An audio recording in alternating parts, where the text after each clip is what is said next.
আপনার আমার নামাজ হয়ে গিয়েছে ন্যাংরা, নামাজ হয়ে গেছে খোরা, নামাজ হয়ে গিয়েছে আপনার বধির, অন্ধ হয়ে গিয়েছে নামাজ। আমরা যেভাবে সালাত আদায় করছি, আমাদের নামাজ আদায় করব নামাজের নিয়ম ছাড়া, হজ করব হজের নিয়ম ছাড়া, যাকাত দেব যাকাতের নিয়ম ছাড়া, আমাদের ইবাদত হয়ে গিয়েছে ন্যাংরা বধির। এই ন্যাংরা ইবাদত দিয়ে, ন্যাংরা বধির সালাত দিয়ে আমরা কি আমার প্রতিপালককে সন্তুষ্ট করতে পারবো? সেই সুখময় জান্নাতকে আমরা অর্জন করতে পারবো? উদাসীনতার সঙ্গে আর কত সালাত আদায় করবেন, আর কত সালাত আদায় করবেন? জীবনের 3 ভাগ তো চলেই গেল, জীবনের অর্ধেক তো চলেই গেল, কখন যেন মারা যায়। আর এইভাবে ন্যাংরা খোরা সালাত আদায় করে আল্লাহকে সন্তুষ্ট করা যায় না। আমরা দীর্ঘদিন ধরে সালাত আদায় করছি, নামাজ পড়ছি, কিন্তু এই নামাজের মধ্যে কতটুকু ভালোবাসা থাকা দরকার, কতটুকু ভয় থাকা দরকার, আশা আকাঙ্ক্ষা থাকার দরকার। ভয়, আশা, আকাঙ্ক্ষা এই সব কিছু অন্তরে রেখে সালাত আদায় করতে হবে, এই ব্যাপারে আমরা উদাসীন। আসি, সালাত আদায় করে চলে যাই, ধরার লোক নেই। এমপির সামনে দাঁড়িয়ে আছেন, বারবার নড়াচড়া করলে আপনার পাশের মানুষই বলে এত নড়াচড়া করার জায়গা পাও না। আর কারণ সেখানে এমপি ধরার লোক আছে, চোখ দিয়ে তাকে দেখছে। আল্লাহর সামনে দাঁড়িয়ে আপনি সালাতে আল্লাহু আকবার বলেই মাথায় হাত, পিঠ চুলকাচ্ছেন। আল্লাহ তো ধরছেন না, এখন কিছু বলছেন না, যার কারণে ভয় ভীতি ছাড়াই আমরা আল্লাহর সামনে দাঁড়িয়ে আমাদের কার্যক্রম চালিয়ে যাচ্ছি। সম্মানিত উপস্থিতি, আল্লাহ তাআলা বলছেন ওয়াকুমু লিল্লাহি কানিতিন, তোমরা আমার সামনে বিনয়ী হয়ে দাঁড়াও, নম্র হয়ে দাঁড়াও, ভদ্র হয়ে দাঁড়াও। কিন্তু আমাদের দাঁড়ানোটা নম্রভাবে হয় না, ভদ্রভাবে হয় না। আমরা তাড়াহুড়া করে এসে এমনও দেখা যায় 1 মিনিট সময় আছে, কিছু মুসল্লির 1 মিনিটে 2 রাকাত নামাজ শেষ হয়ে যায়। কি সালাত আদায় করছেন আপনি? আর আল্লাহকে কি বোঝাচ্ছেন আপনি? আপনি সালাত আদায়কারী জীবনেও না। সম্মানিত উপস্থিতি, এই জন্য আজকের আলোচনার বিষয় যে সালাতটা আমাদের কিভাবে ভালোবাসার সাথে আদায় করা যায়, আর আমরা কিভাবে সালাতটা আদায় করছি। আল্লাহ তাআলা বলছেন ওয়া ইন্নাহা লাকাবীরাতুন ইল্লা আলাল খাশিঈন, যে যারা একনিষ্ঠতার সঙ্গে সালাত আদায় করে, বিনয়ী হয়ে সালাত আদায় করে, সালাত তাদের কাছে কঠিন হয় না। একটা জিনিস দেখেন, পরিষ্কার কথা, যারা একনিষ্ঠতার সঙ্গে সালাত আদায় করে, সালাত তাদের উপর কঠিন হয় না। কঠিন কাদের উপর দেখেন তো? ফজরে কত মুসল্লি আসেননি, কেন? আপনাদের উপর কঠিন হয়ে গিয়েছে সালাত। বাস্তব কথা, আপনি যদি মন খারাপও করেন, এটাই বাস্তব, এটাই সত্য। আপনার উপর সালাত কঠিন হয়ে গেছে, যার কারণে ফজরে আপনার ছেলে আসতে পারেনি, আপনার স্ত্রী নামাজ আদায় করেনি, কঠিন হয়ে গিয়েছে। কেন কঠিন হলো? কারণ সে মাঝে মাঝে নামাজ পড়ে নম্রতার সঙ্গে নয়, ভালোবাসার সাথে নয়, আশা আকাঙ্ক্ষা নিয়ে, ভয় ভীতি নিয়ে সালাতে দাঁড়ায় না। আপনার স্ত্রী, আপনি, আমি, যার কারণে আপনি আমি দিনে 5 ওয়াক্ত সালাত আদায় করতে আপনার আমার কষ্ট হয়। আসরের সময় আসলে ঘুম ধরে, নামাজ আদায় আসতে মন চায় না। আল্লাহ সেটাই বলছেন ওয়া ইন্নাহা লাকাবীরাতুন ইল্লা আলাল খাশিঈন, প্রকৃত পক্ষেই যারা সালাতকে ভালোবাসে, বিনয়ী নম্র হয়ে আশা আকাঙ্ক্ষা নিয়ে যারা সালাতে দাঁড়ায়, তাদের কাছে সালাত কষ্টকর হয় না। আর যারা উদাসীনতার সাথে, নম্রতার সাথে নয় সালাত আদায় করে না, এদের জন্য সালাত কষ্টকর হয়ে যায়। আর এটাও জানেন যে আমাদের পৃথিবীতে সর্বশ্রেষ্ঠ আমাদের যে শত্রু, সেটা হলো ইবলিস। ইবলিস আল্লাহকে বলেছিল সুম্মা লাআতিয়ান্নাহুম মিন বাইনি আইদিহিম ওয়া মিন খালফিহিম ওয়ান আইমানিহিম ওয়ান শামাইলিহিম, যে আমি মানুষের উপর থেকে আক্রমণ করব, মানুষের নিচ থেকে আক্রমণ করব, সামনে থেকে আক্রমণ করব, পিছন থেকে আক্রমণ করব। ও কিভাবে নামাজের মধ্যে মনোযোগ দেয় আমি সেটাই দেখব। ও নামাজে মনোযোগ দিবে কিভাবে? দোকানের ব্যবসা নষ্ট হয়ে যাচ্ছে আর নামাজে মনোযোগ দিয়ে নামাজ পড়বে, আমি এটা দেখেই ছাড়বো। সামনে থেকে আক্রমণ করব আমি, পিছন থেকে আক্রমণ করব আমি। তোমার ব্যবসা চলে গেল, ব্যবসা জলে চলে গেল, আগে হিসাব করো তারপরে নামাজ। শয়তান আমাদের প্রকাশ্য শত্রু হিসাবে এই কাজগুলা করে যাচ্ছে, আর আমরা সেটাই করছি। নামাজের মধ্যে দাঁড়িয়ে হিসাব পাতি, এমন এমন কথা, এমন এমন কাজকর্মর কথা নামাজের মধ্যে চিন্তা হয় যা অন্য সময় চিন্তাই আসে না, ভাবি না আমরা। এমন এমন বিষয় নামাজের মধ্যে আমাদের চিন্তার মধ্যে চলে আসে। সম্মানিত উপস্থিতি, তাই আল্লাহকে চ্যালেঞ্জ করেছিল শয়তান যে আমি সামনে পিছনে উপর নিচে সকল দিক থেকে আমি বান্দাকে আক্রমণ করে কিভাবে সে জান্নাতে যায় আমি এটা দেখে ছাড়ব। বর্তমান সেই জামানায় শয়তানের দাস হয়ে গিয়েছি আমরা। শয়তান যেমন যেমন চেয়েছে ঠিক তেমন তেমনই আমরা করছি। শয়তান চাই এই যে 5 ওয়াক্ত ফরজ সালাতের প্রকৃত যে এর বিশাল একটা স্বাদ রয়েছে, এর বিশাল একটা সওয়াব রয়েছে, এই স্বাদ আর সওয়াব থেকে আমি মানুষকে বঞ্চিত করব। শয়তান তাই করে যাচ্ছে, আর হচ্ছেও তাই। আমার দ্বারাই হচ্ছে, আপনার দ্বারা হচ্ছে, শয়তান সফল হয়ে যাচ্ছে। যেন অবশ্যই নামাজের মধ্যে ভয়, ভীতি, আশা, আকাঙ্ক্ষা, নম্রতা, ভদ্রতা বজায় রেখে আপনাকে আমাকে সালাত আদায় করতে হবে। আল্লাহ নবী সাল্লাল্লাহু আলাইহি সাল্লাম বলছেন, শেষ জামানায়, একেবারে শেষ জামানায়, খুব কঠিন একটা কথা। এ কথা হুযায়ফা রাদিয়াল্লাহু তাআলা আনহু তিনিও বলেছেন। হুযায়ফা রাদিয়াল্লাহু তাআলা আনহু বলছেন যে এমন একটা সময় আসবে যেই সময় মানুষের ইসলামিক কাজ, কথা, কর্মর থেকে ভালোবাসাটা উঠিয়ে নেওয়া হবে। সালাত আদায় করছেন ভালোবাসার সাথে না, একজনের দান করতেছেন ভালোবাসার সাথে না, মানে আপনার ভালোবাসাটাই উঠিয়ে নেওয়া হচ্ছে ইসলামের থেকে। শরীয়তের যে বিধান আছে এই বিধানের প্রতি আপনার যে আশা, আপনার যে ভালোবাসা, এই আশা, আকাঙ্ক্ষা, ভালোবাসাকে আল্লাহ রাব্বুল আলামিন উঠিয়ে নেবেন। তার বাস্তব নমুনা আমরা এখন দেখতে পাই, আসলেই তাই। তাই হুযায়ফা রাদিয়াল্লাহু তাআলা আনহু তিনি বলছেন, আউয়ালু মা তাফকিদুনা মিন দীনিকুমুল খুশুউ।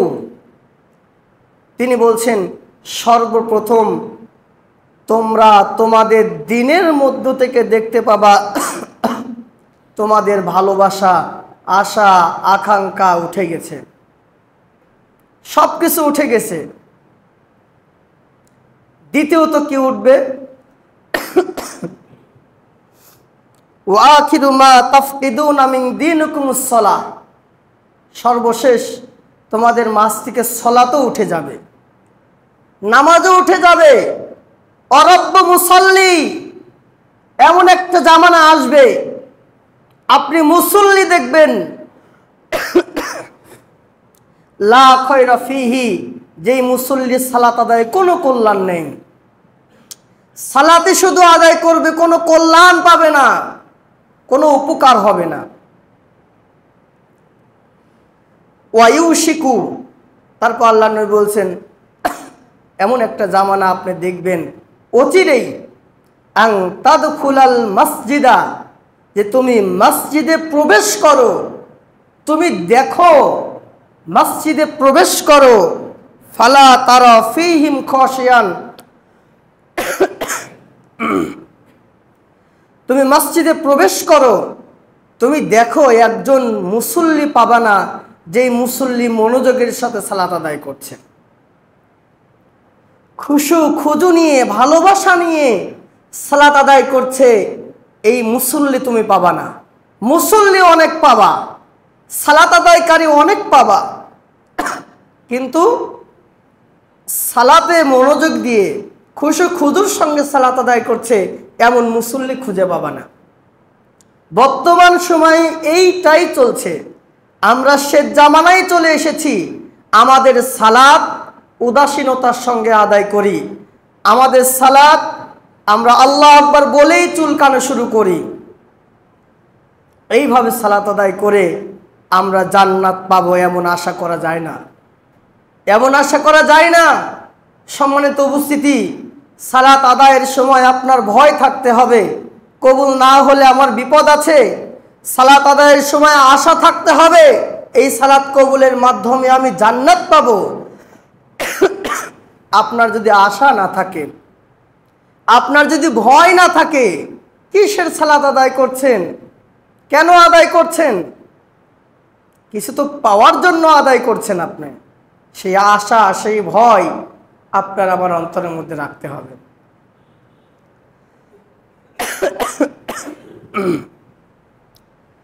সম্মানিত উপস্থিতি, এই জন্য আমরা যে দৈনন্দিন 5 ওয়াক্ত সালাত আদায় করছি, এই সালাতে অবশ্যই আপনাকে আমাকে নম্র হতে হবে, ভদ্র হতে হবে, যত্নশীল হতে হবে। এবার আসুন যে আমরা সালাত আদায় করব, এই খুশু খুজু আমরা কিভাবে অর্জন করব। যে নামাজে আমরা যতই চেষ্টা করি শুধু আমাদের হিসাব কিতাবই চলে আসে, খেলাধুলার বিষয় চলে আসে, খাওয়া দাওয়ার ব্যাপার চলে আসে, এত সব কিছু চিন্তা ভাবনা নামাজের মধ্যে চলে আসে। এগুলা কিভাবে আপনি আমি ছাড়তে পারবো, সেই উপায় 1 নাম্বার, আল্লাহ তাআলা বলছেন কদ আফলাহাল মুমিনুন, মুমিনরাই সফল কাম, আল্লাযীনা হুম ফি সলাতিহিম খাশিউন, যারা সালাত আদায় করে একনিষ্ঠতার সাথে, নম্রতার সাথে, ভদ্রতার সাথে, তারা সফল কাম। ভালো করে খেয়াল করুন, যদি একটু নম্র হয়ে সালাত আদায় করা যায়, আপনি আল্লাহ বলছেন ইহকালে সফল। আপনি একটু ভালোবাসা, আশা, আকাঙ্ক্ষা নিয়ে সালাত আদায় করলে আল্লাহ বলছেন আপনি পরকালে সফল, আপনি 2 কালেই সফল। দুনিয়াতে সফল হওয়ার জন্য আমরা দিনরাত পরিশ্রম করে যাচ্ছি, অনেক সম্পদের মালিক হওয়ার জন্য দিনরাত পরিশ্রম করে যাচ্ছি। আল্লাহ সে কথাই বলছেন, তোমরা সফল হতে চাও, সালাত আদায়ে তোমরা একনিষ্ঠ হও, নম্র হও, একটু সময় দাও, আমাকে ভয় করে আদায় করো, আশা আকাঙ্ক্ষা নিয়ে আদায় করো সালাত, তুমি সফল। তাহলে 1 নাম্বার যদি আপনার মাথায় থাকে, 5 মিনিটের জায়গায় 2টা মিনিট যদি একটু বেশি সময় দিয়ে সালাত আদায় করলে সফল হওয়া যায়, দুনিয়ায় সফল হওয়া যায়, পরকালে সফল হওয়া যায়, তাহলে আমি এই 2টা মিনিট তাড়াহুড়া করে কেন চলে যাচ্ছি? এই 2টা মিনিটের চিন্তা মাথায় রাখবেন, যে কোনো মূল্যে আমাকে সফল হতে হবে। তো মানুষ সফলতার জন্যই তো কাজ করে। এখন আপনি গরু কোরবানি দিলেন, কোরবানি দেওয়ার পরে আপনার আত্মীয় স্বজন কেউ নেই, কষাইও পাচ্ছেন না, জবাই করে ফেলা রাখলেন, একে একে আপনি কাজও করতে পারছেন না, কষ্ট হয়ে যাচ্ছে না? আপনি একে একে সম্ভব বড় গরু কোরবানি করা, কাটা বাছা করা কঠিন, সফল হতে পারছেন না। সফল হওয়ার জন্য কি করছেন? যত দূর থেকেই হোক, যেখান থেকেই হোক, 2-4 জন লোক সংগ্রহ করে সেটা কাজ করে সমাপ্ত করতে চাচ্ছেন, আপনি সফল হতে চাচ্ছেন সেই কাজে। তাহলে আল্লাহ বলছেন, যে ব্যক্তি সালাতে একনিষ্ঠ থাকে, সালাতটা আরাম আয়েশে পড়ে, সালাতটা বিনয়ী নম্র হয়ে পড়ে, সে ব্যক্তি সফলতা অর্জন করেছে, সে ব্যক্তি সফল কাম হবে। তাহলে আপনি সফল হতে চান, সালাতে মনোযোগী হন। সফল হতে চান, আপনি নম্র হয়ে ভদ্র হয়ে সালাত আদায় করুন। তাহলে যখন আল্লাহু আকবার বলে সালাতে দাঁড়িয়ে গেলেন, তখন মাথার মধ্যে থাকবে অন্য দিনের মতো আমি আজ সালাত আদায় করব না, আমি সফল হতে চাই। এই কথাটা মাথায় রাখতে হবে। তা নাহলে উপায় যদি জানা না থাকে, আপনার আবার ওই খেলাধুলা, খাওয়া দাওয়া, হিসাব নিকাশ নামাজের মধ্যে চলে আসবে। আর যদি এটা আসে না, আমাকে সফল হতে হবে, তাহলে আমাকে মনোযোগ দিয়ে সালাত আদায় করতে হবে। ইহকাল পরকালে সফলতা অর্জন করতে হবে, আমাকে মনোযোগ দিয়ে সালাত আদায় করতে হবে। আপনার ভালোবাসার স্থান হলো অন্তর। আর এই ভালোবাসা প্রকাশ করে কিন্তু আপনার অঙ্গ প্রত্যঙ্গ, মুখ, হাত, পাও, এগুলো কিন্তু অঙ্গ প্রত্যঙ্গ আপনার ভালোবাসা প্রকাশ করে। তো এই জন্যে আপনি যখন সালাত আদায় করবেন, অন্তর থেকে যখন আপনার সালাত আদায়ের জন্য আপনার অন্তর প্রস্তুত, আপনি তখন যদি সালাত আদায় করেন, তাহলে আপনার অঙ্গ প্রত্যঙ্গ যখন তখন যেখানে সেখানে চুলকাতে সক্ষম হবে না। কারণ আপনি আল্লাহর সন্তুষ্টর জন্য নম্র হয়ে ভালোবাসার সাথে সালাত আদায় করছেন। হাত এখানে যাবে না, আগে চিন্তা করবেন হাত এখানে গেলে আমার যদি আল্লাহ সফল কাম না বানায়, এত চুলকালে যদি আল্লাহ আমাকে সফল কাম না বানায়, এ কথা চিন্তা করলে কিন্তু হাত এখানে সহজে যাবে না। এই জন্য এই অন্তর যদি আপনার মরে যায়, অন্তরে যদি আপনার ভালোবাসা না থাকে, অন্তর হলো রাজা, আর এই অঙ্গ প্রত্যঙ্গ হলো তার সেনাবাহিনী।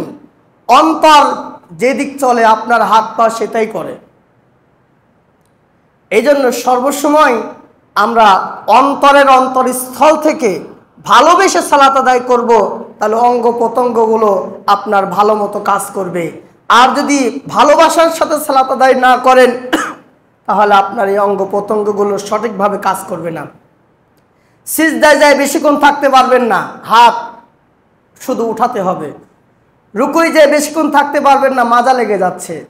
কারণ আপনার অন্তরটা আল্লাহর ভালোবাসা নিয়ে সালাত আদায় করছে না, খুজু নিয়ে সালাত আদায় করছে না, যার কারণে শুধু তাড়াহুড়া হয়ে যাচ্ছে।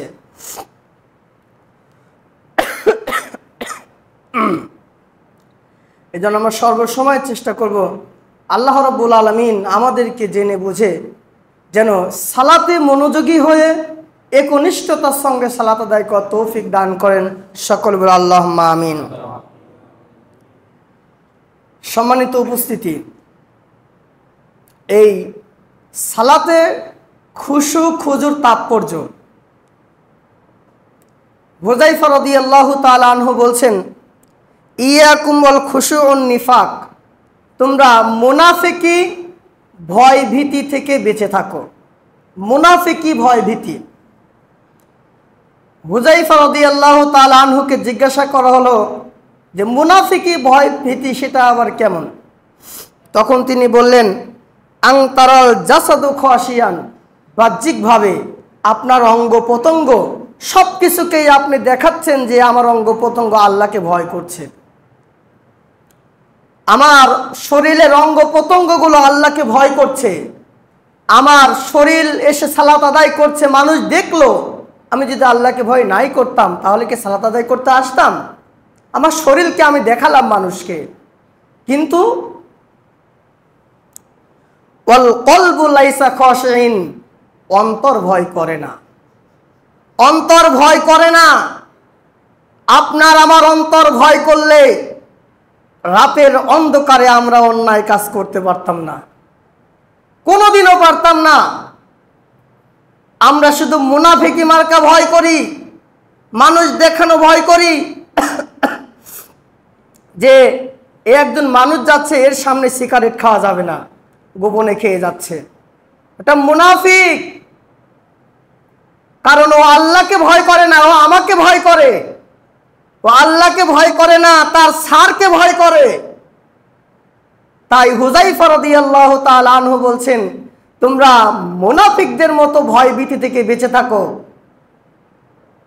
আমাদের অবস্থা এখন এমন হয়েছে, আমরা সশরীরে এসে সালাত আদায় করছি, আবার বের হয়ে চলে যাচ্ছি, কিন্তু এমন সময় দেখা যায় অন্তর চাই না নামাজ আদায় করতে, তাও বাপ জোর করে পাঠায়।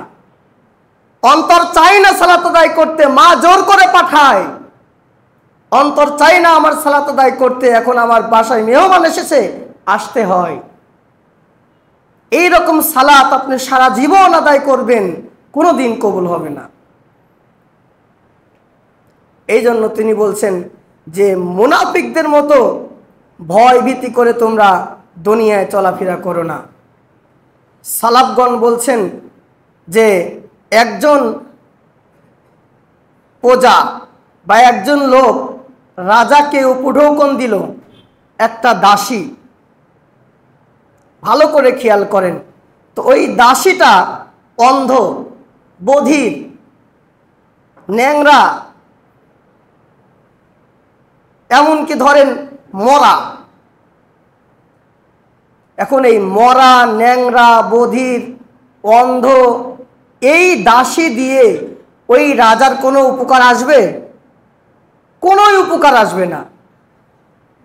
ঠিক তেমন আপনার আমার নামাজ হয়ে গেছে ন্যাংরা, নামাজ হয়ে গেছে খোরা, নামাজ হয়ে গিয়েছে আপনার বধির, অন্ধ হয়ে গিয়েছে নামাজ। আমরা যেভাবে সালাত আদায় করছি, আমাদের নামাজ আদায় করব নামাজের নিয়ম ছাড়া, হজ করব হজের নিয়ম ছাড়া, যাকাত দেব যাকাতের নিয়ম ছাড়া, আমাদের ইবাদত হয়ে গিয়েছে ন্যাংরা, বধির। এই ন্যাংরা ইবাদত দিয়ে, ন্যাংরা বধির সালাত দিয়ে আমরা কি আমার প্রতিপালককে সন্তুষ্ট করতে পারবো? সেই সুখময় জান্নাতকে আমরা অর্জন করতে পারবো? পারবো না।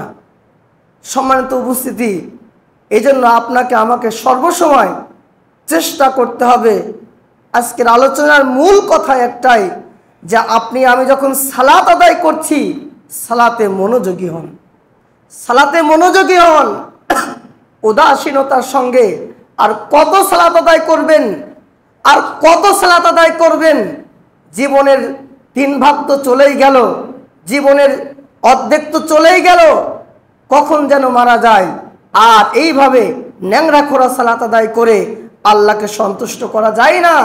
এজন্য আপনাকে আমাকে অবশ্যই এমনভাবে সালাত আদায় করতে হবে যে সালাত আদায় করলে আপনার চোখ জুড়িয়ে যায়, আপনার মন জুড়িয়ে যায়। আল্লাহ নবী সাল্লাল্লাহু আলাইহি সাল্লাম বলছেন যে জুইলাত কুররাতু আইনিন ফি সালাতি, আমি যখন সালাত আদায় করি আমার মনে হচ্ছে আমার 2 চোখ একবারে জুড়িয়ে যাচ্ছে, আমার অন্তরটা একেবারে মনে হচ্ছে ভরপুর হয়ে যাচ্ছে, আমার অন্তরটা জুড়িয়ে যাচ্ছে, আমার চোখ দুটা জুড়িয়ে যাচ্ছে।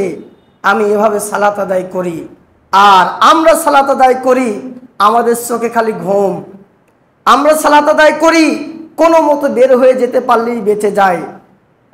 আমরা নিজেরাই সালাত আদায় করি, আবার নিজেকেই যদি প্রশ্ন করা হয় আমরা বলি যে আমার সালাত মনে হয় হচ্ছে না, নামাজের মধ্যে খালি এমন তেমন চিন্তা ভাবনা, উল্টাপাল্টা চিন্তা ভাবনা হয়, আমার সালাত হচ্ছে না। কিভাবে হবে? এজন্য সম্মানিত উপস্থিতি, আস্তে আস্তে পর্যায়ক্রমে ইনশাল্লাহ আলোচনা চলবে যে কোন কোন উপায় অবলম্বন করলে আমাদের সালাতে আমরা একনিষ্ঠ হতে পারবো, আমরা আমাদের সালাত ভালোবাসা, আশা আকাঙ্ক্ষা নিয়ে আদায় করতে পারবো ইনশাআল্লাহ। তো আজকের যে আলোচনা করলাম, আমি আসলে শারীরিকভাবে খুবই অসুস্থ। যে কথাটুকু মূল বলছিলাম, আমরা সারা জীবন যেভাবে সালাত আদায় করছি আমরা তার চেয়ে আরও বেশি নম্র হতে হবে। যারা নম্র হয়ে ভদ্র হয়ে সালাত আদায় করছেন আলহামদুলিল্লাহ, আরও বেশি নম্র হন, আরও বেশি সময় দেন। 1 মিনিটে সালাত আদায় শেষ করবেন না, 2 মিনিটে সালাত আদায় শেষ করবেন না, দাঁড়িয়ে থাকেন অন্তত 4 মিনিট, অন্তত 3 মিনিট। রুকুতে গেলেন, আমি মাঝে মাঝে আসলে এখানে বসে তাকিয়ে থাকি মুসল্লিদের দিকে যে আল্লাহু আকবার বলে আমি মনে মনে সূরা ফাতিহা পড়ি, দেখি তারা কত স্পিডে সালাত আদায় করে, দেখি আমার সূরা ফাতিহা অর্ধেক হয় না, আল্লাহর কসম রুকুই চলে যাচ্ছে। বাস্তব কথা এটা। আবার রুকুতে গিয়ে আমি গুনি যে তাসবিহ আমি কয়বার পড়ি, উনি কয়বার পড়ে, আমার একবার হয় না, উনি উঠে চলে যায়। সিজদায় তাই করে, বৈঠক বসে তাশাহুদ পড়ে কিনা সালাম ফিরে চলে যায়। আচ্ছা বলেন তো, সালাত যদি আপনি নিয়ম অনুযায়ী না আদায় করেন, সালাতে যদি আপনি ধৈর্য সময় দিয়ে সালাত আদায় না করেন, এইভাবে সালাত আদায় কেন করছেন? কেন সালাত আদায় করছেন এইভাবে সালাত আদায় করেন না। নফল পড়বেন না, পড়ার দরকার নেই, সুন্নত পড়বেন, একটু ভালো করে পড়েন। সুন্নত যদি না পড়েন, ফরজ পড়বেন, ভালো করে পড়েন। আপনি 12 রাকাতে পড়বেন, তাড়াহুড়া করে পড়বেন, এই সালাত হবে না তো।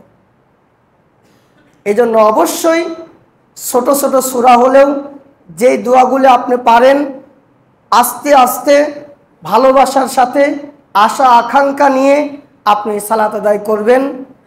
আল্লাহ রাব্বুল আলামিন আমাদের সবাইকে আজকের আলোচনা বললাম এবং শুনলাম, মা বোনেরা যারা শুনেছেন প্রত্যেকেই আমরা যেন ভালোবাসার সাথে খুশু নিয়ে